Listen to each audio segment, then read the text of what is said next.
Ayo desak rame-rame supaya Listio Sigit diturunkan, dipecat. Karena apa? Karena sekarang ini Prabowo menampar Prabowo.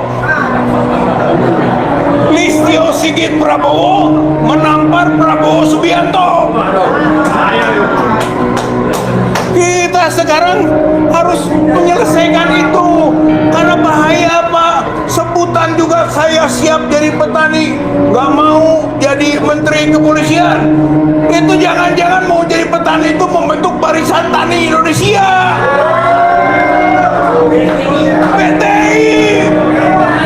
Jangan-jangan bikin PKI baru. Ya, apa lagi yang mau disampaikan? Baik Yang Mulia, Ya. menurut para pemohon, Polri yang saat ini dipimpin oleh Kapolri Listio Sigit Prabowo benar-benar tidak mencerminkan tugas dan fungsi Polri sebagai pelindung, pengayom, dan pelayanan masyarakat. Hal ini dibuktikan dengan beragam peristiwa yang justru sangat melukai rasa keadilan masyarakat, termaksud di dalamnya para pemohon. Beberapa ragam peristiwa hal mana dimaksud oleh para pemohon tersebut diantaranya kasus penembakan seorang siswa SMK Negeri 4 Semarang, Jawa Tengah, tewas akibat ditembak polisi, hingga pada dugaan intimidasi lagu bayar Ben Sukatani yang diduga dilakukan oleh 4 anggota kepolisian dari Polda Jawa Tengah, dan berbagai kasus kekerasan lainnya. Berdasarkan ragam peristiwa sebagaimana diuraikan oleh para pemohon tersebut, menjadi bukti nyata bahwa institusi Polri saat ini benar-benar tidak mencerminkan tugas dan fungsi Polri sebagai pelindung, pengayom, dan pelayanan masyarakat. Peristiwa tersebut tidak lepas dari tanggung jawab Kapolri sebagai pimpinan institusi Polri, yang padahal Kapolri menduduki jabatan yang sangat strategis yang memiliki implikasi besar terhadap pencapaian tujuan negara, yaitu tujuan negara untuk melindungi segenap bangsa Indonesia dan seluruh tumpah darah Indonesia, dan untuk memajukan kesejahteraan umum. Oleh karena itu, persoalan nomor dalam pasal 11 ayat 2 dan penjelasan pasal 11 ayat 2 Undang-Undang nomor 2 tahun 2000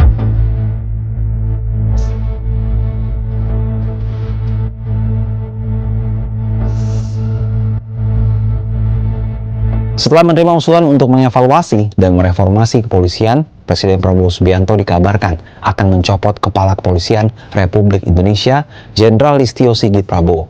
Seperti apa perkembangan terkini terkait kabar ini? Kabar akan dicopotnya Kapolri Jenderal Listio Sigit Prabowo muncul tak lama setelah Presiden Prabowo Subianto bertemu para tokoh Gerakan Nurani Bangsa di Istana Kepresidenan Jakarta, Kamis 11 September 2025 malam. Dalam pertemuan selama 3 jam itu, GNB mendorong Presiden untuk mereformasi kepolisian. Hal ini tak lepas dari pendekatan aparat kepolisian dalam menangani pengunjuk rasa. Sehari berselang beredar kabar, Presiden Prabowo telah mengirimkan surat Presiden terkait pergantian Kapolri Jenderal Listio Sigit Prabowo kepada DPR RI. Terkait hal ini, dalam keterangannya Jumat, Wakil Ketua DPR RI Sufmi Dasko Ahmad menegaskan bahwa hingga saat ini pimpinan DPR belum menerima surpres yang dimaksud.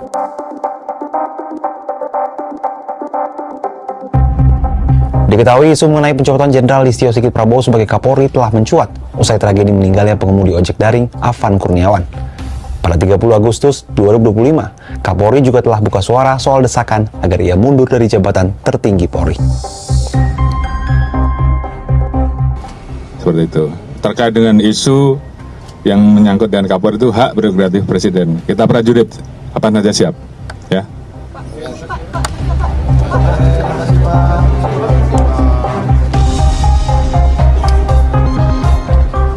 Sejumlah kalangan merespon kabar akan dicopotnya Kapolri oleh Presiden. Namun penggantian Kapolri ini tidak cukup jika benar-benar ingin mereformasi kepolisian. Lantas, apa saja yang harus dilakukan oleh Presiden untuk menunjukkan keseriusan mereformasi Polri? Pengamat kepolisian dari Institute for Security and Strategic Studies, Bambang Rukminto, saat diwawancari Kompas TV pada Jumat, mendukung rencana reformasi kepolisian. Namun menurut Bambang, Presiden harus berani membentuk tim reformasi yang melibatkan elemen masyarakat independen, bukan akademisi titipan atau perwakilan kepentingan politik, dan bukan pula dimotori oleh internal kepolisian karena bisa memunculkan resistensi dari kelompok pro status quo di Polri. Lebih lanjut, menurutnya reformasi diharapkan menyasar perbaikan sistem dan struktur di internal Polri. Perbaikan ini penting karena siapapun pimpinannya, jika sistem dan strukturnya masih sama, kondisi Polri tidak akan berubah. ada perubahan struktur yang mendasar, problem di kepolisian terkait reformasi yang diharapkan masyarakat ini tidak akan pernah tercapai dan masalahnya akan terulang terus-menerus kalau tidak pucuk pimpinan dari kepolisian itu memiliki visi negarawan, bisa berkolaborasi dengan presiden yang memiliki visi negarawan. Polri ini hanya sekedar menjadi alat kepentingan kekuasaan atau kepentingan-kepentingan di luar kewenangan yang sudah diberikan negara sesuai dengan amanat reformasi 98, seperti itu. Reformasi Polri juga harus dilakukan dengan merevisi Undang-Undang Polri. Sebab sudah 23 tahun Undang-Undang Polri berlaku, tapi tujuan membangun organisasi Polri yang profesional, independen, dan akuntabel sesuai harapan rakyat ternyata tidak terwujud. Bambang juga menyoroti penempatan Polri langsung di bawah Presiden, yang ternyata berpotensi besar menjadi alat politik kekuasaan Presiden. Hal ini justru tak jauh berbeda dengan Polri di era Orde Baru yang berada dalam satu naungan bersama TNI dalam Angkatan Bersenjata RI di bawah Menteri Pertahanan Keamanan dan Panglima ABRI. Terlepas dari benar atau tidaknya isu pencopotan Kapolri, yang jelas reformasi kepolisian bukan hanya soal mengganti pucuk pimpinan.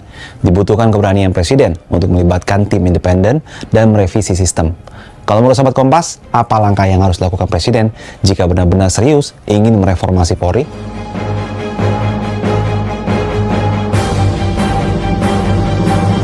Jadi Pak Kapolri mengatakan kalau copot aja yang udah ada, Pak.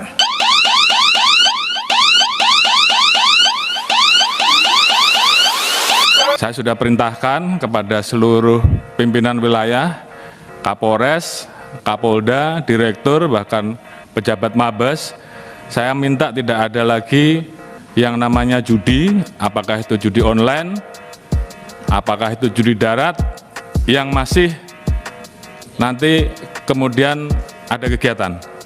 Jadi kalau itu nanti saya dapati, pejabatnya pasti saya copot. Masalah judi, udah jelas yang di situ, Pak. Ya, kalau saya tadi Pak Kapolri mengatakan kalau, copot aja yang udah ada, Pak. Kan udah tahu semua. Mana teman-teman Intel nih, Pak Doviri? Kan udah tahu. Yang main judi siapa? Pak Agung juga paham. Ya, kami juga mohon nanti jangan kalau lagi. Ya, baru saja kita mendengar penyampaian pada cuplikan video sebelumnya yang sekira lantang, keras, dan menggelegar hingga nyaring terdengar, disuarakan dan didesak agar Kapolri Jenderal Listio Sigit Prabowo segera dicopot dari jabatannya sebagai Kepala Kepolisian Republik Indonesia. Sebenarnya dari sejak zaman Pak Jokowi juga sudah banyak mendesak ini. Sampai detik ini di era Pak Prabowo juga kemudian didesak dan seterusnya karena dinilai bahwa penegakan hukum kian hancur, ya. Namun Presiden tak berani untuk mengambil langkah dan mengganti Kapolri, Panglima TNI hingga Jaksa Agung. Nah, kita nggak tahu nanti kebenarannya seperti apa. Tapi desakan-desakan ini terbunyi dan nyaring sekali hingga sampai hari ini tentu belum ada kepastian dari keputusan atau Kepres, ya keputusan Presiden yang saya kira bisa menjadi satu kesimpulan apakah atau akankah Kapolri Jenderal Listio Sigit dicopot dari jabatannya atau kapan waktunya. Atau memang masih direncanakan atau hanya isu belaka tetapi tanpa ada bukti nyata. Nah, ini yang saya kira menarik untuk kita ulik sedikit. Ini ada penyampaian dari guru besar, ya. Ini guru besar Universitas Airlangga atau UNAIR, Prof. Henry Subiakto menilai Presiden Prabowo Subianto belum menunjukkan langkah pembaruan pada sektor-sektor strategis khususnya penegakan hukum. Menurutnya belum adanya pergantian Kapolri, Panglima TNI, Jaksa Agung maupun sejumlah menteri menjadi sorotan publik di tengah tuntutan reformasi kelembagaan. Nah, beberapa waktu lalu, tahun 2025 tentu gencar-gencarnya aksi demonstrasi di Agustus dan sebagainya. Kemudian ada yang menilai, ada yang menduga atau memprediksi bahwa akan terjawab pencopotan Kapolri hingga Oktober 2025. Tetapi tidak ada juga, belum ada kepastiannya. Hingga saat ini sudah Juli, bahkan akhir bulan. Ini kita masuk jelang Agustus ini. 2026. Udah setahun lah kira-kira. Belum ada kepastian untuk ganti atau enggak ini. Atau memang tunggu waktu pensiunnya baru diganti, saya nggak tahu lah.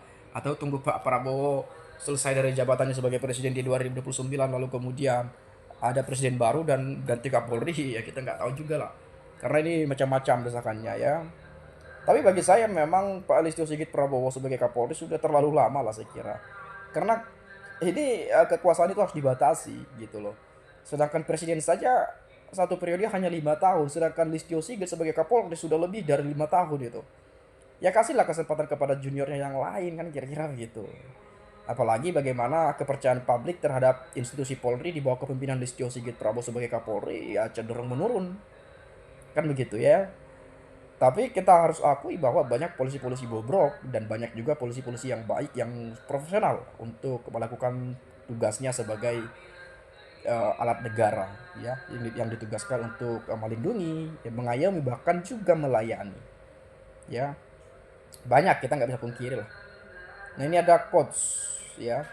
Ironinya, di waktu yang sama dia seolah nggak bisa memilih Kapolri baru, nggak bisa pilih Panglima TNI baru, Jaksa Agung baru, dan gak bisa nunjuk menteri-menteri baru yang menggantikan orang-orang lama Jokowi.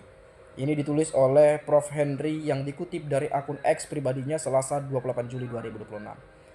Bayangkan telah ganti rezim, telah ganti kepemimpinan presiden, telah ganti presiden, namun orang-orang lama masih tetap aja berkuasa di sana.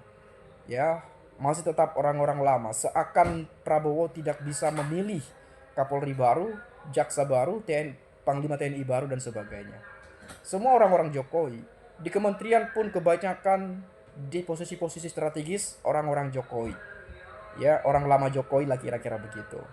Ya, jadi makanya sehingga banyak mendesak, bahkan kalau bisa di semua lini pemerintahan orang lama Jokowi itu disingkirkan.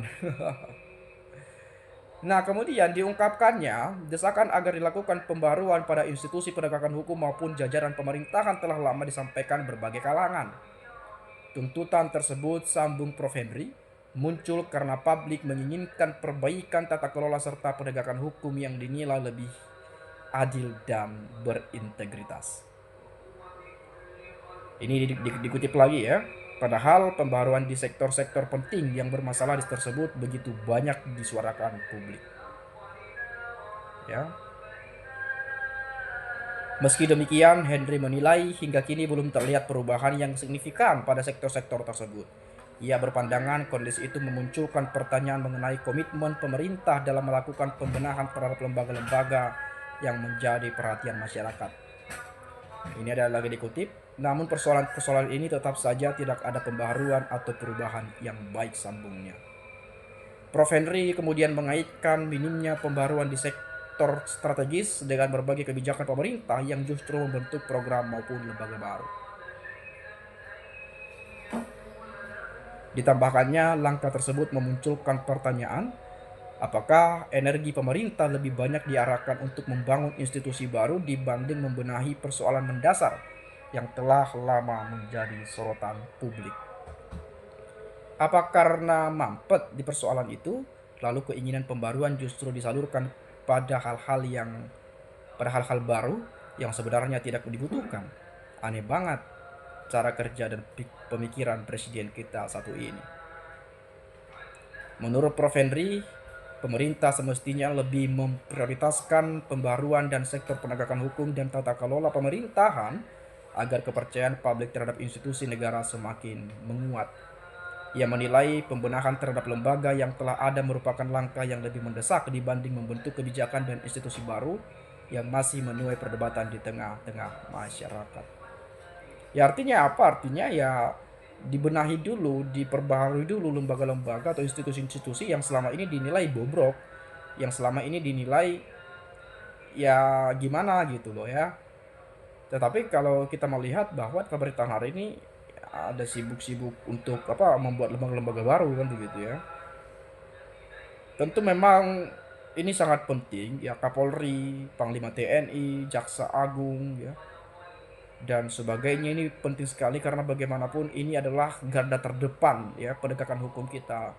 yang saya kira perlu diperbaiki, ditata kembali lah, kira-kira begitu. Ya, bagaimana kasus-kasus selama ini, ya, itu banyak sekali. Saya nggak bisa sebut satu persatu lah, saking banyaknya. Bahkan sebenarnya dari era Pak Jokowi kan sudah begitu. Yang paling anehnya, yang menjadi pertanyaannya, kita sudah ketahui di era Pak Jokowi begitu bobroknya, ya. Tetapi kemudian masih dipakai lagi di era Pak Prabowo. Ini kan sama saja menjadi satu pertanyaan, apakah Pak Prabowo nggak bisa untuk memilih Kapolri baru dan orang-orang baru misalnya. Kenapa harus masih menempatkan orang lama Jokowi, kan kira-kira begitu. Ya, tapi kita nggak tahu, itu hak prerogatif Pak Presiden lah.